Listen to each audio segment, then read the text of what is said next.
Welcome to the Vet Bar. We are here back from a short sabbatical. I showed up shortly in June just to talk some WNBA, but we are back here now getting ready for the most profitable and the most just the most exciting time in the sports betting market, right? When all four teams will be in season during the fall. So we're looking forward to that time, gearing up for football, basketball, baseball will be in session, hockey will be in session. Um, so we're just looking forward to that time. And this is a time that we can take advantage of the sports betting market, especially in the NFL. That is my expertise. Basketball was fun. I enjoyed doing basketball. I have been capping the NBA, and obviously the algorithm that we have created here at the Bet Bar is specifically towards basketball and football, right? College and the NBA, football sports. So I am looking forward to the opportunity to now talk about the NFC East. I am coming on here specifically to give us an opportunity to make money in the market, right? Like, I know, like, sometimes people are watching games and it's supposed to be like a fun thing to watch the games and bet on it, but we are not here for fun, right? This is to make money in the market, right? Like, as much as it's fun to look at stocks and year reports and earnings for specific companies, nobody's doing that for fun, right? They're doing that because you want the knowledge to make money in that market that you are reading about or gaining the knowledge from, right? So right now we are looking at the NFC East, the Cowboys. I'm not going to talk too much about what they've done in the offseason. We know what the Cowboys are. When they're playing a good team or average team, they're pretty much going to smoke them. And if they're playing a physical football team or a team that's above average, they're going to struggle. All right, so I'm looking at the most common elements. They went 12-5 last season. I wouldn't say they underachieved or overachieved.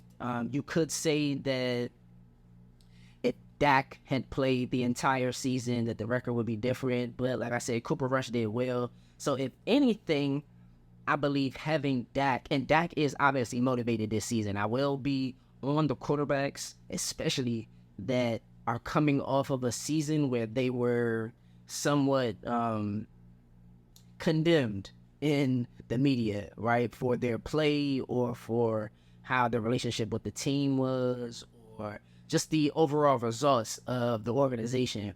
And usually they put that on the quarterback, right? So there are a few quarterbacks that I will be betting on specifically just based on motivation, just based on where I know their mindset will be going into this season when it's a lot of money on the line. The stakes are high, right? So for Dak is one of those quarterbacks. So I won't be betting any of his season-long stats over. I will be doing that later in this segment with another player, but I won't be doing that with Dak. But however, we will be betting Dallas over 11.5 on the alternate season win total. I think right now it's at plus 220, okay? And we're doing this for a couple of reasons specifically, and one is their schedule, right? So it's not that they got rid of Zeke, although I do think losing some veteran presence in the locker room could affect a team regardless of production. I do believe that just losing his presence could be a factor in their success this season. So we will see how that pans out. Everybody thinks it's addition by subtraction, but we will see about that.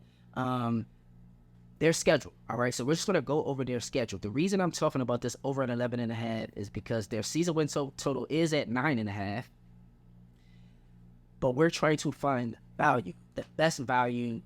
And right now, after the Sharps have already hit it, when these season win totals came out, the Sharps have hit it. So you might not be getting the best of the number, but it doesn't mean that we can't find value in the market. And that's what we are here to do today. So if you just go through the Cowboys schedule, and this is just strictly their schedule, okay?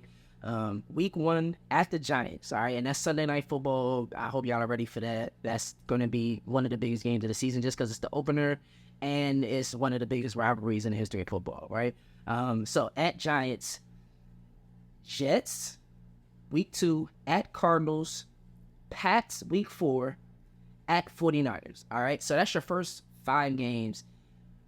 At worst, you're 4-1, right? At worst, you're 4-1. We know how Dallas plays against teams that are better or perceived to be better or more physical than them. So even if I give you the 49ers, even knowing with the 49ers not having their quarterbacks starting the season, I don't Purdy will not be starting this season.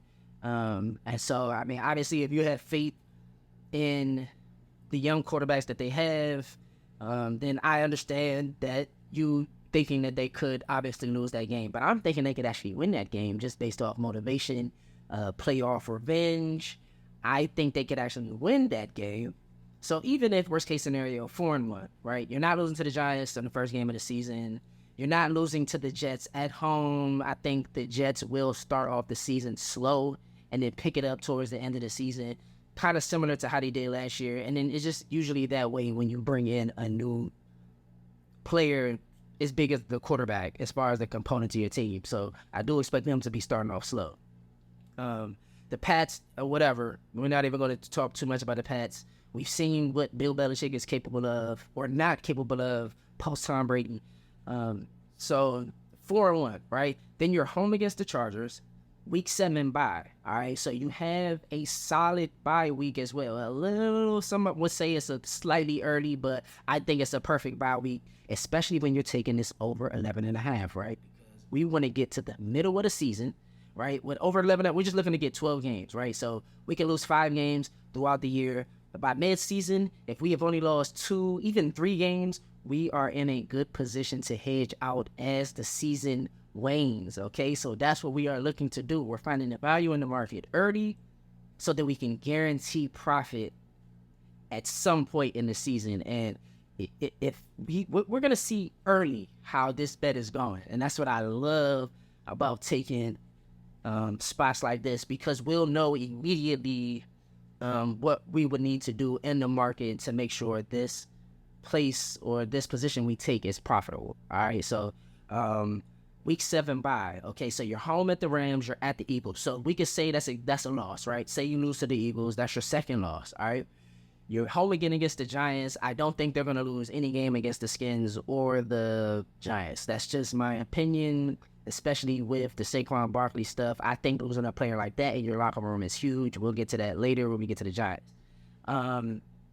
So home against the Giants, at the Panthers, home against the Commanders, home against the Seahawks, at the Eagles. So that is week 10, 11, 12, 13, 14. Week 14, you're at the Eagles.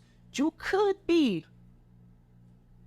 2 to 3 games as losses in the loss column for the Dallas Cowboys, all right? And like I said, we're only looking to win 12 games, all right? So we're hoping at that time you're 11-3 by that week 14, or I'm sorry, 10-3 because of the bye week, right? You had a bye week in week 7, so we're hoping by week 14 you're at least 10-3, and we're only looking to hit 2 more games by the end of the season. Although the schedule does get a little bit harder, right? So you have at the Eagles, as week 14, you have at the Bills, at Dolphins, home against the Lions, and at Commanders. So you could possibly lose both at the Bills and at the Dolphins, right?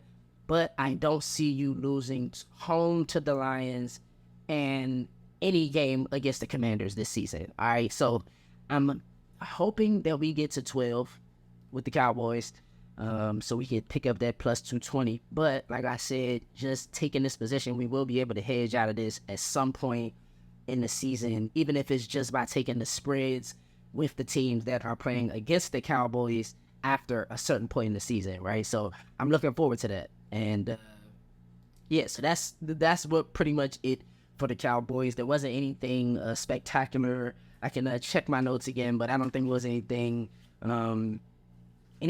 that was an outlier, all right? But however, the outlier, we are moving on to the Giants, all right? So the thing about the Giants that I do love, last season they went 9-7, and they had an upset win against the Vikings in the first round. So that was huge for them as a franchise. However, let's just be realistic. They won game 1, and I remember this specifically. Week 1 last season, they won by coaching, right? They went for 2 and beat the Titans, and we won in like basically a walk-off 2-point conversion, right? So not just that, but how they play football and how they play throughout the season, kind of, starting slow and then making some comebacks. Like, they're in a lot of close games. And when you have a team that is already at that 9-7 teetering space as far as their record, and then they're also teetering on wins and losses throughout the season, you definitely expect some of those games where they got over the hump to now regress to the mean, and they will most likely lose some of those games just off of probability, just off of mathematic probability. It has nothing to do with emotion or who I like or anything like that, right? It's just the way the system works, right? It's just the way it goes, right? So I am looking for them. I think their season win total is at a 7.5. Right now, I do see the Giants going under. I don't see them hitting their season win total this season. But, however, there is this notion that last season was an outlier, right? Like, so they're almost guaranteed to regress back to the mean. What I would argue is that it was their first year with a solid head coach, all right? So, Daniel Jones' stats, they're right here on the screen. You can see pretty much what they were last year with Dable at the helm or at the head of that organization. So I see this as something that could be sustainable. And he is another one of those quarterbacks who is highly motivated to earn his keep on a football team, regardless of his contract situation. Like, we're not getting into contract situations. We can do that in another segment. But a key thing is why 7 out of their 10 games, their first 10 games, so 7 of 10 of their first 12 games are on the road. All right, so I don't know any other way to say that, but except for the Giants, out of their first, they played 7 out of their first 10 games on the road, weeks 2 through 11. Okay. So I hope I got that out. Okay. So the Giants, okay, their season win total is at 7.5. However, I am looking for them to go under just because of not straight the schedule, but just how their schedule is. It was managed, right? Whoever created the schedule put them in a vulnerable spot. Weeks 2 through 11, 7 out of those 10 games are on the road. All right, so they're playing road games, and in the NFL, like, it depends. Sometimes there are outlier years, but for the most part, in any of the 4 major sports, playing at home is a key factor, right? So you'll see times where you can maybe blindly bet against home teams based on a specific trend that could be going on, but for the most part, you want to back teams at home. That's just what it is, right? So the Giants play 7 out of their 10 games. So between weeks 2 and 11, obviously I'm saying that because they play their first game at home, Sunday Night Football, against the Cowboys. We just spoke on that. Okay.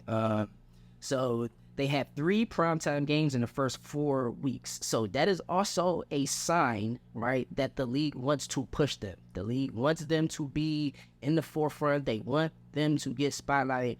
I don't understand this Saquon Barkley situation just because all running backs have been getting screwed as far as this contract situation, especially since, like, Todd Gurley. I feel like Todd Gurley was they don't really talk about this, but I think Todd Gurley was, like, pretty much the catalyst to, running back, contract just going down the drains just because he had made so much money. He was like one of those last running backs who wasn't on that rookie scale.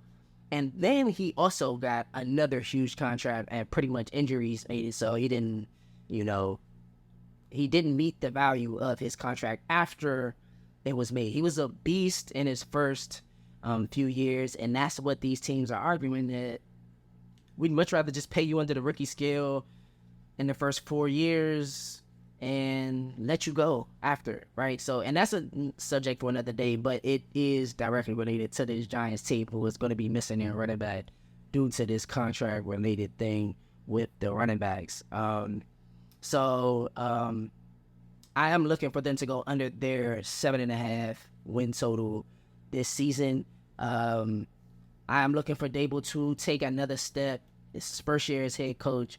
He is an amazing coach.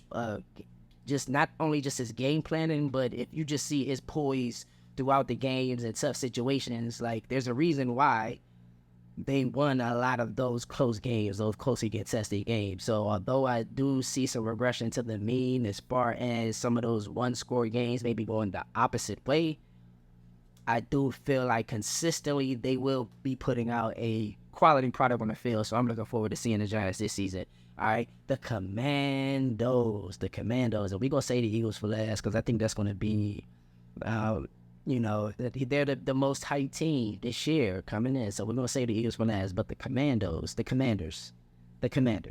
okay? The Commanders. And the thing is, play well, make us proud, and I don't have to come up with any of these crazy names or nicknames for my home team. Now, I'm born and bred in Maryland, in DC, in the mecca of just 5-star athletes, right? Like, obviously, we'll get quarterbacks in like a certain, to California, but as far as athletes, basketball and football, we got to get into the DMV at some point on the athletes that we produce out of the area, right? So, Commanders, jeez. I can't say they were top 10 in pass rush last year as a team, and they are getting Chase Young. So, if you do, I don't know right now exactly what the season totals are on sacks, but I would say every game with the Redskins played their sack totals over the number, all right? And that goes both ways. When you're playing with a young quarterback, too, he will be taking sacks. They will be getting sacks. I am looking to definitely attack the sack market pause in the upcoming season, all right? So, definitely looking forward to that. They do have some O-line additions that I'm going to go over in another segment when I dive deeper into the players for each team, but I'm trying to just give an overall analysis on season win total. So they do have a couple of O-line additions, which will add some depth as they did have a lot of injuries last year during the season. They have a week 14 bye, which is a late bye for any football team. So I am expecting them, especially with a young quarterback, to run out of gas in the middle of the season. They're not coming out looking, like I said, their season win total, I think it's 5.5, 6.5 at the most. I have to recheck that, but I think it's 6.5. I don't see them getting to their win total. The Redskins will be horrible this year, and I do think they are looking to tank. So unless Howell is just some amazing quarterback, which is good for the Redskins because that would mean you found your franchise guy, right? He needs to be on the field. He needs to be playing. However, you don't want to end up in one of those situations like the Giants last year, right? Where you go a 9-7, you make the playoffs, you even win a game, which puts you basically too good to get a good draft pick, but not bad enough to where you can get rid of your quarterback, right? So you had to pay Daniel Jones for the Giants, and you don't want to end up in that situation with the Redskins, right? Where he plays okay, he plays maybe okay another year, and then he's going into that year, and you have to pay him regardless of what, because there's not that many, top tier quarterbacks in the league, right? So you want to know right away if Sam Howell can play, and if not, good. You want to lose as many games and then go into the next season knowing you can get one of the top, Sphinx or what's the other guy's name? Penix Jr. and one of the top guys from next year's draft. You would rather tank and get one of those guys from the next year's draft than to actually Come on, Brad. Come back on the screen. There you go. So, as the Commanders, you would rather let Sam Howell play and do whatever he can in this season. Hopefully, you are good. Obviously, if you're good, it's because of him and you found your guy. If not, you'd rather be bad and hopefully get one of those quarterbacks coming out next year in the draft. I think that next year's draft is top heavy in quarterbacks. You got the quarterback out of Washington, Penix Jr. They got the guy who stayed back at North Carolina in May is really good. So there's some good quarterbacks coming out next year. So we'll see how this plays out for the Commanders this season. The league is trying to bury the Commanders. So that is the one thing I did see and that I noticed analyzing their last season's stats going into this season, just looking at their schedule and their additions. What I saw was that the league is trying to bury them. They're not giving them any primetime games whatsoever. No Monday night, no Sunday night, no Thursday night. So, no, they do get a Thursday night game, but no Sunday night, no Monday night game. So, I talked about that with the Giants kind of getting, like, a lot of their earlier games prime time, and that's because I don't expect the Giants to be good. So, your best bet is to get them in earlier in the season. They have a great sports market. So, they're good to be on TV regardless, but get them early in the season when they have some type of hope, and then, later in the season, they'll probably be crashed out by then, and having them on TV won't matter, right? So the league is smart with that, but the Redskins had 0 Monday night games, 0 Sunday night games, so you can just tell that they're trying to bury them, right? Snyder is no longer the owner. I actually was going to come on with a special to like celebrate the new regime, right? And the new energy around the city, just not having Snyder there as the owner. However, I'm not sure if this is as much Snyder as it is just the city of DC as it pertains to football, right? Like, outside of the Doug Williams 88 championship, this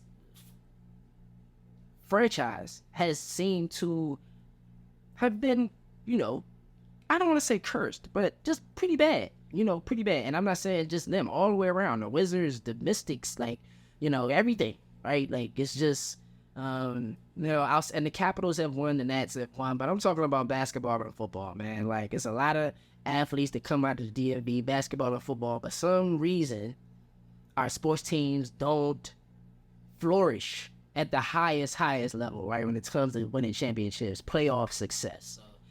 So, I'm going to give the Commanders definitely under their win total. However, let's just give them some hope just because they do have a new owner. Let's just see how they do. Some of that new energy, none of that weird, we're not even going to say the real words that was going on with Snyder, but all of that weird stuff that was going on is gone now. So hopefully, just that new energy will be amazing for the franchise. So we're looking forward to seeing them this season. The Eagles at an 11.5 season win total. That's crazy. Like they're actually booked in the beginning of the season 10.5, 11.5. It's amazing to see how far the Eagles have come with Jalen Hurts. I can tell you this is an edge I have on the Eagles, right? We will be betting the Eagles over, not the Eagles. We will be betting Jalen Hurts over 21.5 touchdown passes for this season. He had 22 last year. He got injured last season due to, I think, just taking too much physical punishment, right? We're not going to say it was running or throwing. Like, it doesn't even matter, right? Like, just taking too much physical punishment. I don't see him running as much this season, all right? Like, he has shown his elevation throwing the football. His mechanics from college to now, his consistency throwing the football, is just grown astronomically, and just like he could win Most Improved Player literally every year he has been in the National Football League. So to see what he did last year was by the grace of God that the Chiefs won that game last year. I was on the Chiefs, so I wanted the Chiefs to win. But just watching that game, Jalen Hurts was the best player on the field. Anybody who was watching that game and who said Jalen Hurts wasn't the best player on the field, I don't know who you're a fan of or what you're watching. But when you just look at not just the X's and O's, but just like hard, physical, like just how he galvanizes his team, man. His team loves him, and obviously that's for a lot of the great quarterbacks in the league. But I just think it's a different physicality that he brings to the game, to the weight room. It's a different mindset that he's bringing to the film room that affects and that is infectious amongst his teammates. And with the talent that they have on this roster, because you could argue that they have the most talented football team in the NFL by a margin, right? You could argue on paper they're bringing back Darius Slay. They have one of the top 5 defensive lines in the league every single year. There are 2 flex games, so that was a cool thing too, right? Like, so like every year, every team schedule is based on like a division they play. So they usually play 2 other divisions, and then they have a flex game or 2 flex games to complete their schedule, right? And so that means that all of the NFC East teams will most likely in their interdivision games will be playing the same other division, right? But the flex games are different for each team, and the 2 flex games for the Eagles are the Vikings and the Bucks. And we know that the Vikings and the Bucks are teams that Dallas can destroy. We're not even going to sugarcoat it or make it anything other than what it is. They can have a field day on both of those teams, especially on their defenses. And we know Dallas has a tough defense, especially